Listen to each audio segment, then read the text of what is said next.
Spiderman 4 ஷூட்டிங்ல இருந்து ஒரு photo ஒன்னு ரிலீஸ் ஆயிருக்குங்க. அது பாக்கும்போது என்ன தோணுச்சுன்னு தெரியுமா? ஐயோ எப்பேற்பட்ட கற்பனை, என்ன ஒரு அழகு!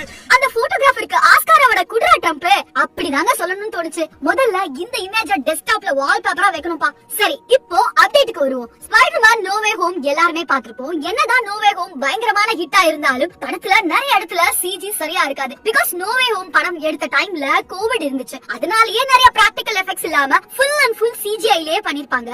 அதனாலயே சிஜிஐ கொஞ்சம் மேட்ச் பண்றதுக்காக கிளைமாக்ஸ் சீக்வென்ஸ நைட்ல வச்சிருந்தாங்க. ஆனா இந்த வாட்டி ஸ்பைடர்மேன் பிராண்ட் நியூ டேல இப்போ எடுத்துட்டு இருக்க சேசிங் சீக்வென்சஸ் கம்ப்ளீட்டா பிராக்டிகலா தான் பண்ணிட்டு இருக்காங்க. இதுக்கு முன்னாடி ரிலீஸ் ஆன டாம் ஹாலண்டோட ஸ்பைடர்மேன் 1, 2 and 3 டைரக்ட் பண்ணது ஜான் வாட்ஸ். அவரு கொஞ்ச நாளைக்கு முன்னாடி ஒரு விஷயத்த சொல்லியிருந்தாரு. அவர் என்ன சொல்லியிருந்தாருன்னா, அடுத்த ஸ்பைடர்மேன் படத்தை எடுக்க போற டைரக்டருக்கு நான் ஒரே ஒரு அட்வைஸ் சொல்லிக்கிறேன். எல்லாருக்குமே ஸ்பைடர்மேன் ஸ்விங்கிங் சீக்வென்சஸ் பிராக்டிகலா பண்ணணும்னு ஆசை இருக்கும். நானும் அதை ட்ரை பண்ணிருந்தேன். ஆனா அது சரியா வரல. ஒரு ஸ்டண்ட் மேன் ரோப்ல தொங்கி ஸ்விங் ஆகும்போது அந்த சீனை ரிப்பீட்டடா எடுக்கும்போது உங்களுக்கு ஒரு கட்டத்துல போர் அடிச்சிடும். ஸ்கிரீன்ல பாக்கும்போது ஒரு குரங்கு மரத்துல இருக்கிற கிளைய பிடிச்சிட்டு விளையாடுற மாதிரி தான் இருக்கும். சோ டைமை வேஸ்ட் பண்ணிடாதீங்க, ஃபுல்லா சிஜிஐலயே பண்ணிடுங்க அப்படின்னு சொல்லியிருந்தாரு. அவர் சொல்றது ஒரு வகையில கரெக்ட் தான். டாபி மெக்கியோரோட ஸ்பைடர்மேன் சிங்கிங் சீக்வென்ஸ் அண்ட் முக்கியமா ஆண்ட்ரூவோட அமேசிங் ஸ்பைடர்மேன் 2ல வந்த sequence one of the best Spiderman swinging சீக்வென்சஸ்னு சொல்லலாம். இது எல்லாமே சிஜிஐல தான் பண்ணாங்க. பார்க்கவே அவ்வளவு பிரமிப்பா இருக்கும். ஆனா இந்த படத்தோட டைரக்டர் வேற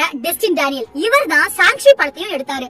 டைரக்டர் சார், எங்களுக்கு ஒரே ஒரு ரெக்வெஸ்ட் தான். அப்படியே சாங்ஷில வந்த மாதிரி பஸ் சேசிங் சீக்வென்சஸ் மாதிரியே ஸ்பைடர்மேனுக்கு ஒரு தரமான சேசிங் சீக்வென்சஸ் எடுத்தீங்கன்னா செம்மையா இருக்கும். டெஸ்டின் டேனியல் இந்த ஸ்பைடர்மேன் 4 ஷூட்டிங்கோட ஃபர்ஸ்ட் டேல இருந்து ஃபுல்லாவே பிராக்டிகலா தான் பண்ணிட்டு இருக்காரு. படம் எப்படி வர போகுதுன்னு தெரியல. எது எப்படியோ எனக்கு சாங்ஷில வந்த மாதிரி ஒரு தரமான ஆக்ஷன் சீக்வென்சஸ் எடுத்தா நல்லா இருக்கும். வெயிட் பண்ணி படம் எப்படி வரும்னு பாத்துடலாம். அதாவது மக்களே, இது வரைக்கும் நீங்க நிறைய ஸ்பைடர்மேன் மூவிஸ பாத்திருப்பீங்க. அதுல எந்த ஸ்விங்கிங் சீக்வென்சஸ் உங்களுக்கு ரொம்ப பிடிக்கும் அப்படின்னு மறக்காம கமெண்ட்ல சொல்லுங்க.